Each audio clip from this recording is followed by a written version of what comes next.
Hey everyone, so আমি Nabid from my channel Nabid in motion. So ভাই আপনারা যারা কোডিং ইন্টারভিউ দিয়েছেন বা সফটওয়্যার ইঞ্জিনিয়ারিংয়ের সাথে যুক্ত আছেন, তারা একটা শব্দ শুনলেই সবসময় অনেকে ভেতরটা কেঁপে ওঠে, রাইট?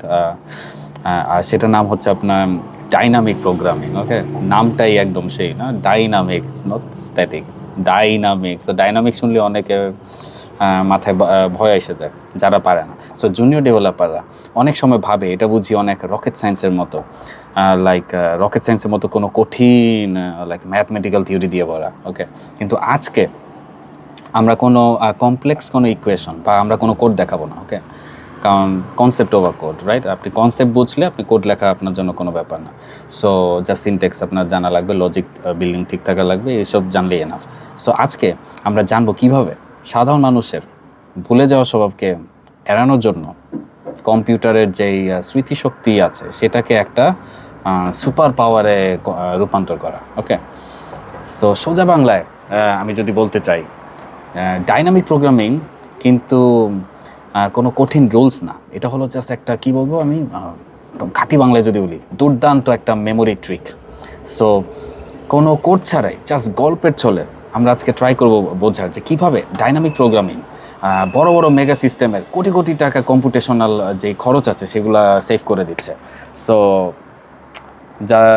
যাদের হাতে চা নেই তারা আপনার চা নিয়ে বসতে পারেন আমার সাথে, আমরা একটা আড্ডার মাধ্যমে গল্পের মাধ্যমে শেখা ট্রাই করব। ওকে, সো ডাইনামিক প্রোগ্রামিংয়ের যেই আসল যেই কী বলে আসল যে ম্যাজিকটা সেটা আমরা রিভিল করা ট্রাই করব। ওকে, সো হ্যাঁ, শুরু করা যায়। সো ডাইনামিক প্রোগ্রামিং জিনিসটা আসলে কি তা বোঝার জন্য আমি আপনাদেরকে একটা ছোট ম্যাজিক খেলা দেখাবো। ওকে, ধরেন আমি আপনাকে একটা ব্ল্যাকবোর্ডে দেখালাম যে 1+1+1+1। আপনি এটা দেখে 1 সেকেন্ডে গুণে কিন্তু বলে দিতে পারবেন, রাইট? যে এটা উত্তর হলো, যদি 5 বার 1 বলে থাকি তাহলে উত্তর 5, 4 বার বললে 4, রাইট? এখন আমি যদি ওই বোর্ডের একদম শেষে বাম দিকে আরও একটা 1 যোগ করি, ওকে, একের একটা চিহ্ন দিই যোগে এবং লিখে দেই, এবং তখন আপনাকে জিজ্ঞেস করি, এবার বলেন তো ভাই টোটাল কত হলো? আপনি কি আবার প্রথম থেকে সেগুলা 1 গোনা শুরু করবেন? 1 1 1? অবশ্যই না, রাইট? আপনি জাস্ট কী করবেন, মনে মনে ভাববেন যে এর আগের টুকরা উত্তর তো 5 ছিল, তার মানে জাস্ট নতুন 1 যোগ হয়েছে এবং সেটা যোগ করলেই 5-এর সাথে 1 যোগ করলেই সেটা 6 হয়ে যায়। সো এই যে আপনি আগের করা হিসাবটা ব্রেইনে মনে রাখলেন এবং পরের বার নতুন করে পুরা কষ্টটা না করে জাস্ট আগের ফলাফলের সাথে নতুন ডেটা আপনি জুড়ে দিচ্ছেন কম্পিউটার সায়েন্সের ভাষায়, এটাকেই আমরা বলবো ডাইনামিক প্রোগ্রামিংয়ের লাইক, হ্যাঁ, ডাইনামিক প্রোগ্রামিং। আর এই ডাইনামিক প্রোগ্রামিংয়ের মূল ফিলোসফিটাই আমি যদি বলি যে কী ছিল, হ্যাঁ, মূল ফিলোসফিটা অনেকটা এরকম যে like those who cannot remember the past আর condemn to repeat it. Okay, অনেকটা এরকম ফিলোসফিক্যাল সাইড। ওকে, ভালো না লাগলে ইগনোর করেন। ওকে, সো অর্থাৎ আপনি যদি নিজের অতীত হিসাব মনে রাখতে না পারেন তাহলে কম্পিউটারকে আপনি প্রতিবার একই গাধার খাটুনি খাটতে হবে, রাইট? যা আপনার সিস্টেমকে কি অনেক স্লো বানিয়ে ফেলবে। এখন আর্কিটেকচারাল দিক থেকে যদি চিন্তা করেন, ডাইনামিক প্রোগ্রামিং মূলত 2টা উপায় কাজ হয়, রাইট? প্রথম পদ্ধতিকে আমরা বলি কি, আমরা বলি টপ ডাউন অ্যাপ্রোচ যেটা। ওকে, সো প্রথম পদ্ধতিটাকে আমরা বলি টপ ডাউন অ্যাপ্রোচ। সহজ বাংলায় এই টপ ডাউন অ্যাপ্রোচটা মানে হলো একটা নোটবুক বা ডায়েরি মেনটেন করা, আর কিছুই না। সো কম্পিউটার যখন একটা বড় প্রবলেম সলভ করতে চায় সেটাকে কি ছোট ছোট টুকরায় ভাগ করে ফেলে। মানুষও কিন্তু একসাথে বড় কাজ কিন্তু কেউ কমপ্লিট করতে পারে না, সবাই একটা ছোট ছোট ছোট ছোট ভাগ করে দেন স্টেপ বাই স্টেপ করে। সো প্রতিবার সে যখন একটা ছোট টুকরা উত্তর পেয়ে যায় সে তার ডায়েরিতে সে লিখে রাখে, ওকে, যে অমুক প্রশ্নের উত্তর হলো এত।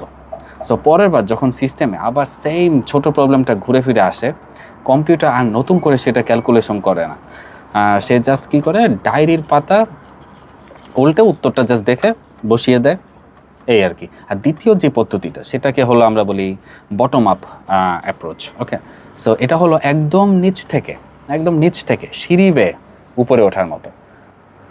ধরেন, আর এখানে একটা পোকা আছে। ওকে, ধরেন আপনি টাকা জমাচ্ছেন, আপনি জানেন, হ্যাঁ, সো আপনি জানেন আজ 1 টাকা জমালে কাল হবে 2 টাকা, এবং তারপরের দিন সেটা হয়ে যাবে 3 টাকা। সো এভাবে আপনি একটা টেবিল বা খাতা বানিয়ে একদম গোড়া থেকে হিসাবটা কিন্তু আপনি জমিয়ে জমিয়ে বড় একটা লক্ষ্যের দিকে চলে যাচ্ছেন, রাইট? সো এই 2 ট্রিক ব্যবহার করে কিন্তু ডাইনামিক প্রোগ্রামিং এমন সব প্রবলেম চোখের পলকে সলভ করতে পারে, যা লাইক আপনি সাধারণ অ্যালগরিদম দিয়ে সেটা কখনো যদি করতে চান, সুপার কম্পিউটারও অনেক সময় ক্র্যাশ খেয়ে বসতে পারে। ওকে, সো এখন আপনার মনে হতে পারে ভাই এই ডাইনামিক প্রোগ্রামিং শুধু ইন্টারভিউয়ের বোর্ডের কি লেটস সে ফিবোনাচ্চি সিরিজ, যারা সিএসসি স্টুডেন্ট অবশ্যই জানেন ফিবোনাচ্চি সিরিজ সলভ করা ছাড়া রিয়েল লাইফ আর কোন কাজে লাগতে পারে, কেন এত কষ্ট করে শিখবো, রাইট? এত কঠিন জিনিস। ভাই আপনি যখন গুগলে গিয়ে কোনো বানান ভুল লেখেন বা গুগল নিচে আপনাকে সাজেস্ট করে, right, did you mean this? So এই যে দুটা শব্দের মধ্যকার যে ডিস্ট্যান্স বা মূল মূল যেই আপনার মিল খোঁজার যেই মেকানিজমটা, এর পেছনেই কিন্তু আপনার কাজ করছে dynamic programming. So Google maps যখন আপনাকে ট্রাফিকের ভেতর সবথেকে শর্টেস্ট পাথ বা ফাস্টেস্ট রাস্তাটা আপনাকে খুঁজে দেয়, ডিরেকশন দেয়, কিংবা নেটফ্লিক্স বা স্পটিফাই যখন আপনার পছন্দের কোনো ট্র্যাক করে রিয়েল টাইমে কি রেকমেন্ডেশন সিস্টেম বিল্ড করে ফেলে, সেখানেও কিন্তু ব্যাকএন্ডে ডাইনামিক প্রোগ্রামিংয়ের মেমোরি অপটিমাইজেশন কাজ করছে। ওকে, সো সোজা বাংলায় আমি যদি বলি, ডাইনামিক প্রোগ্রামিং হলো আপনার এই ইন্টেলিজেন্সের সাথে আপনার মেমোরি ব্যবহার করে কম্পিউটারের খাটুনি কমানোর একটা আলটিমেট ব্লুপ্রিন্ট। ওকে, সো আপনি যখন বড় স্কেলের সিস্টেম ডিজাইন করবেন, তখন এই মেমোরি ম্যানেজমেন্টের থিঙ্কিংটাই কিন্তু আসলে আপনাকে একজন অর্ডিনারি কোডার থেকে একজন সিনিয়র আর্কিটেক্টে রূপান্তর করতে পারে। ওকে, সো আজকের এই একযোগের সহজ যে উদাহরণটা আমি দিলাম, আশা করি আপনারা সবাই বুঝেছেন, রাইট? এবং আপনি যদি ডাইনামিক প্রোগ্রামিংয়ের ডায়েরি মেনটেন করার লজিকটাও ফিল করতে পারেন ভিতর থেকে, তাহলে আশা করি আপনার বুঝতে কোনো সমস্যা হবে না যখন আপনি অনেকগুলো কোড দেখবেন। সো আপনারা কমেন্টে আপনাদের মতামত জানাতে পারেন, আমি সবার কমেন্ট পড়া ট্রাই করব এবং রিপ্লাই দিব। সো দেখা হবে নেক্সট আরেকটা ডিএসএ টিউটোরিয়ালে। সো টিল দেন আপনারা সবাই সুস্থ থাকেন, ভালো থাকেন, এবং আমার channel Nabid in motion like করেন, সাবস্ক্রাইব করেন এবং শেয়ার করেন যাদের দরকার, যারা আর কি আড্ডার মাধ্যমে শিখতে চায়। ওকে, কারণ কোড তো মার্কেটে অভাব নাই, রাইট? সার্চ দিলে আপনি দেখবেন কোড দেখায় বোঝাচ্ছে, বাট ভিতরে যে গল্পটা, মশলা মাখা যে গল্পটা, এটা কিন্তু সবাই বলে না। সবাই খালি আপনার ইটারেশন দেখায়, সিমুলেশন দেখায়, বাট একটা আড্ডার মাধ্যমে কনসেপ্টটা যে ঝালাই করা, এটা আসলে খুব কম দেখেছি আসলে।